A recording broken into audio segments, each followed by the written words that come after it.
Il est quoi? 7h du mat? 8h? Voilà. Ça pour dire que depuis que j'ai investi sur ces panneaux, et ben ça donne envie d'en prendre soin. Quand tu sais que avant tu payais entre 5 et 6 euros par jour de facture d'électricité, et que là maintenant, avec ça, je suis descendu à 2 euros. Il me reste encore à changer les petites habitudes de consommation, c'est-à-dire le chauffe-eau, le passer en pleine journée. Les machines, vraiment arrêter de les faire pendant les heures creuses de la nuit et puis les lancer en journée aussi. Avec 1600 watts, on a un surplus solaire équivalent à 1200 la journée. Parce qu'on n'est pas encore en full été. Donc sur les 1600 watts de capacité, 1600 watts crête, on va produire quoi? 1200, 1300. Le talon de la maison, c'est entre 150 et 200 watts. Donc on a de quoi faire tourner deux frigos, lancer une machine à laver et puis la téloche, tout ça. On est bien, on a encore de la marge. Du coup, je me suis trouvé une petite raclette, un manche à balai. J'ai payé ça 50 euros, je sais pas où là. Super adapté pour panneau, et ça fait bien l'affaire. C'est pas déconnant, hein.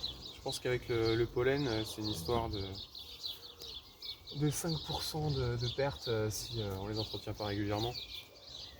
Alors, les professionnels te parlent d'un nettoyage mensuel, mais bon, quand tu as des oiseaux qui te font des petites surprises le matin ou en pleine journée, et puis le pollen en été qui se dépose tous les jours,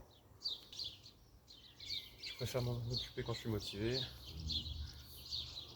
Pas tous les jours non plus, hein. Une fois par semaine, c'est pas dégueu.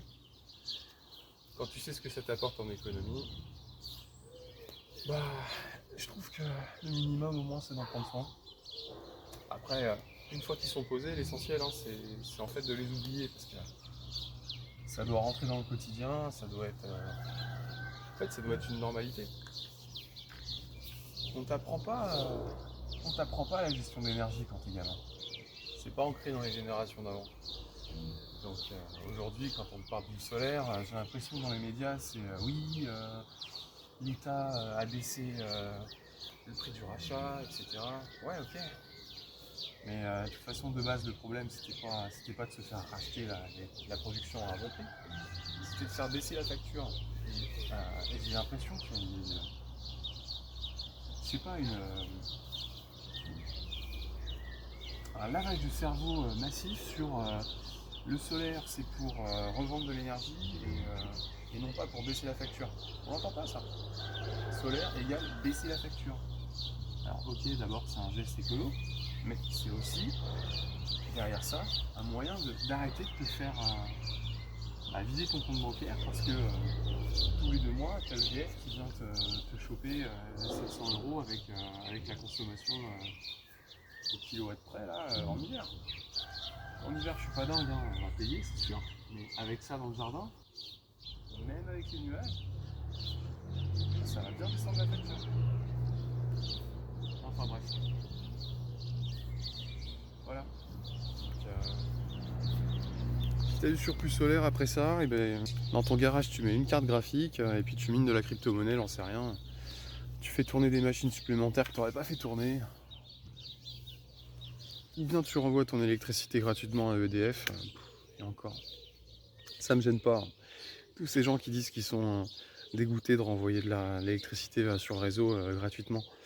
Bah ouais, mais je préfère ça plutôt que de payer 8000 euros une installation et puis me faire rembourser 4 centimes du kilowatt produit quand c'est du surplus. Voilà, c'est tout, c'est un choix. J'ai fait le choix d'arrêter de me faire tourner comme un mouton et ça me va très bien. Aujourd'hui, on vit dans une société de moutons où on se contente d'avoir ce qu'on a et on n'essaye pas d'apprendre à faire mieux. Ou on ne nous apprend pas quand on est jeune à créer quelque chose. Ça a toujours été une société de consommation.